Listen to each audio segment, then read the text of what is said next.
Hello বন্ধুরা, আজকে আবার একটা নতুন রেসিপি নিয়ে এসেছি। কুইন মার্গারিটা পিৎজা কীভাবে তৈরি হয় এটা পুরো ভিডিওটা দেখো, স্কিপ না করে দেখো। এখন পিৎজার ডোটা কীভাবে তৈরি হবে সব তোমাদেরকে দেখাবো। পিৎজার যে ডোটা, এই রেসিপিটা তোমাদেরকে অন্য কোনো ভিডিওতে দেখাবো। দেখো, এই যে তোমার পিৎজাটা ছিল এটা 12 ইঞ্চি, এটা হাত, এটা নেপোলিয়ান পিৎজা। দেখো এখন পিৎজা ব্যাটার দিয়ে দিল, এতে এখন সস লাগানো হচ্ছে। এটা টমেটো সস, অ্যারাবিতা সস। এটা রেসিপি তোমাদেরকে অন্য কোনো একটা ভিডিওতে দেবো। দেখো উপরে চলে যাবে মজরেলা চিজ। মজরেলা চিজের পিৎজা কে কে খেয়েছো কমেন্ট করে বলো। এখানে এক্সট্রা চিজ বলেছিল গেস্ট, এতে কোনো ভেজিটেবল অ্যাড হয় না।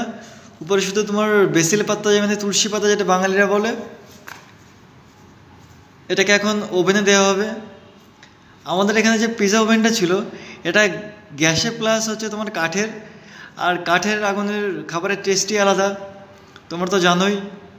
ভিডিওটা কেমন লাগলো অবশ্যই কমেন্ট করে বলো। আর তুমি যদি আমার চ্যানেলে নতুন হয়ে থাকো, চ্যানেলটাকে সাবস্ক্রাইব করে দিও।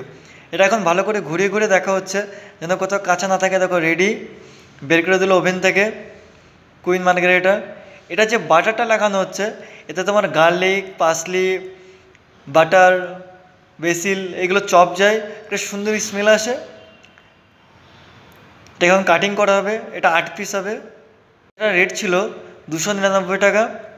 12 ইঞ্চি পিৎজা, একদম অল্প দামে। এটাকে এখন পিৎজা পেটে দিয়ে দেওয়া হচ্ছে। এত অল্প দামে এত সুন্দর একটা পিৎজা উপর দিয়ে দেওয়া হবে বেসিল, যেটা বাংলারা তুলসী পাতা বলে, এটা হাইব্রিড। দেখো রেডি হয়ে গেছে এখন queen Margarita, ready, pick up.